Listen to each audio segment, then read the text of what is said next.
మాజీ ఎమ్మెల్యే బాల్కసుమన్కు మతి భ్రమించి ఈ మధ్యలో హైదరాబాద్లో కూర్చొని మరి హైదరాబాద్ వేదికగా ప్రెస్ మీట్లు ఇస్తూ మరి చెన్నూరు ప్రజల కష్టాలను ప్రతిపక్ష నేతగా ఉండి పట్టించుకోకుండా హైదరాబాద్లో కూర్చొని పనిగట్టుకొని డాక్టర్ వివేక్ వెంకటస్వామిపై అనుచిత వ్యాఖ్యలు చేయడాన్ని మేము కాంగ్రెస్ పార్టీ నుంచి పూర్తి స్థాయిలో ఖండిస్తున్నాం. వివేక్ వెంకటస్వామి గారు వారి కుటుంబం అంటే ఈ ప్రాంతంలో కాదు ప్రపంచం మొత్తం తెలుసు. వాళ్ళంతా నిజాయితీపరులు, నీతిమంతులు. అందుకే వారికి మరి అనేక సందర్భాలలో ఘన విజయం ఇచ్చిన చరిత్ర ఈ ప్రాంతాన్ని కావలసుకొని మీరు మా వివేక్ వెంకటస్వామి గారిని మరి చిన్నచూపుగా చూస్తూ అనుచిత వ్యాఖ్యలు మాట్లాడుతున్నారు. రాబో రోజులలో ప్రజలు మిమ్మల్ని తరిమి కొట్టే రోజులు దగ్గరనే ఉన్నాయి. మీరు ఎన్ని చెప్పినా కూడా నమ్మరు ప్రజలందరికీ తెలుసు, ప్రజలందరూ గమనిస్తున్నారు.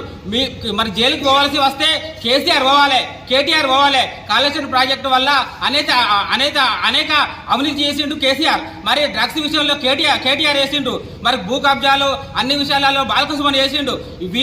జైలుకు పోవాల్సి వస్తే వీళ్ళు ముందుగా పోవాలి. మా వివేక్ వెంకటస్వామి గారు ఒక నీతివంతమైన నాయకుడు, నిజాయితీవంతమైన నాయకుడు. ప్రతి ఒక్క లెక్కలు ఉంటాయి వాళ్ళకి, ఎన్ని కంపెనీలు ఉన్నాయో ఆ కంపెనీల నుంచి లెక్కలలో, ఆడిట్ లెక్కలతోని ప్రతి ఒక్క దానికి కూడా మరి వారు ట్యాక్స్ కట్టడం జరుగుతున్నది.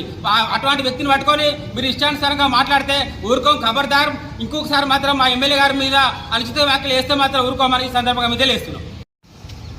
మాజీ ఎమ్మెల్యే బాల్కసుమన్కు మతి భ్రమించి ఈ మధ్యలో హైదరాబాద్లో కూర్చొని మరి హైదరాబాద్ వేదికగా ప్రెస్ మీట్లు ఇస్తూ మరి చెన్నూరు ప్రజల కష్టాలను ప్రతిపక్ష నేతగా ఉండి పట్టించుకోకుండా హైదరాబాద్లో కూర్చొని పనిగట్టుకొని డాక్టర్ వివేక్ వెంకటస్వామిపై అనుచిత వ్యాఖ్యలు చేయడాన్ని మేము కాంగ్రెస్ పార్టీ నుంచి పూర్తి స్థాయిలో ఖండిస్తున్నాం.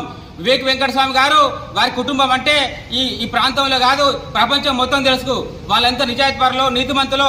అందుకే వారికి మరి అనేక సందర్భాలలో ఘన విజయం ఇచ్చిన చరిత్ర ఈ ప్రాంతాన్ని కావలసుకొని మీరు మా వివేక్ వెంకటస్వామి గారిని మరి చిన్నచూపుగా చూస్తూ అనుచిత వ్యాఖ్యలు మాట్లాడుతున్నారు. రాబో రోజులలో ప్రజలు మిమ్మల్ని తరిమి కొట్టే రోజులు దగ్గరనే ఉన్నాయి. మీరు ఎన్ని చెప్పినా కూడా నమ్మరు ప్రజలందరికీ తెలుసు, ప్రజలందరూ గమనిస్తున్నారు.